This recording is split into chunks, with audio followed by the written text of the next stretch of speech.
Fun fact, I was editor-in-chief of my high school newspaper, and when I originally started college, I was a journalism major, but then I switched to biology and graduated and worked as a scientist in the field of entomology for over a decade. But then I started a podcast, and it sort of took over my life, so I quit my job as a scientist to dedicate all my time to talking into a microphone and teaching people about the ancient art of astrology.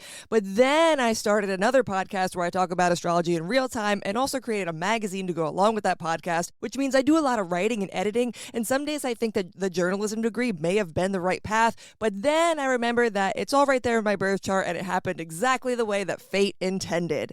If you want to know what fate intends for you, then consider booking a reading with me or signing up to receive my magazine where I give weekly horoscopes that are more than just a blurb. My patrons honestly probably get tired of how much I write at times, but hey, reading is good for you.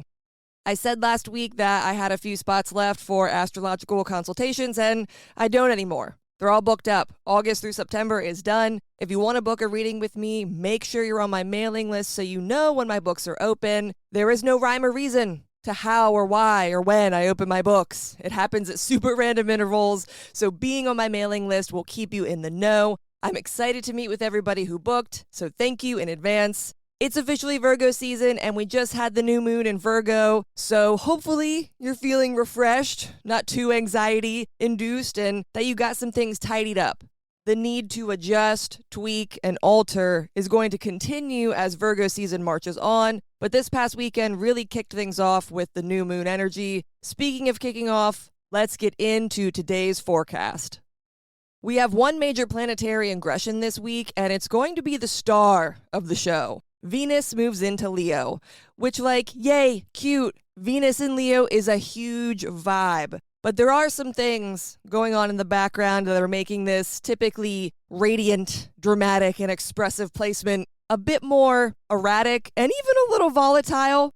As soon as Venus ingresses into Leo, it's met with Saturn in the gang. Who is Saturn in the gang? I've been saying this for weeks. If you're new here, if you just haven't been paying attention, Saturn in the gang is Saturn and the generational planets. They've been in cahoots. And this week, they're bringing Venus into the mix. This is a big deal because Venus is a personal planet. We feel its energy a lot more readily, and it manifests in a way that we see in real time and not over the course of a couple years or months. That's why Saturn and even Jupiter, they're outer planets, and then Neptune, Uranus, and Pluto, they're generational planets. All of those guys, those five guys, we feel them in a different way. We feel it over a longer span of time, and it's not something you really see day to day. It's kind of a culmination and it sneaks up on you. But with Venus being a personal planet, we're going to see it a lot more readily. So this is something we're going to be dealing with right here, right now.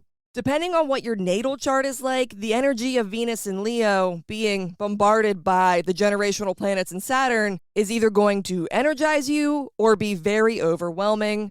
All of this is happening in fire and air signs. In fact, everything except Jupiter and the Sun are in fire and air at the moment. Elementally speaking, the sun being in Virgo means our consciousness is in a grounded state. It's an earth. We're looking to optimize, edit, revamp, and make something better. With everything else in fire and air, it means we're attempting to ground something that isn't tangible. We're working with intellect and ambition, which, with the astro weather at hand, will either be hard to handle for some people or it'll take off like lightning for others. I myself am one of those lightning people. I'm all fire and air for the most part. So I'm going to feel pretty at home with this, but my water and earth homies, you guys might not enjoy what Venus is getting into this week. That doesn't mean it's going to be bad, just slightly chaotic. It's just a slightly chaotic tone. There's lots of moving parts, making new connections, potentially really powerful or magnetic connections, emotional reactions and outbursts, fighting the urge to follow delusions, or dealing with people who have their own delusions and they're trying to get one over on you. The list is endless. But what this week comes down to is powerful connections with others. We need to be seeing people for who they truly are and not what they sell themselves to be. Obviously, the house that Venus ingresses into for you is going to make a huge difference on how this comes to light, but we're all going to be facing power dynamics in some way. It might be a power struggle between self and other, our creativity and what the world is demanding of us, our finances and the choices of other people.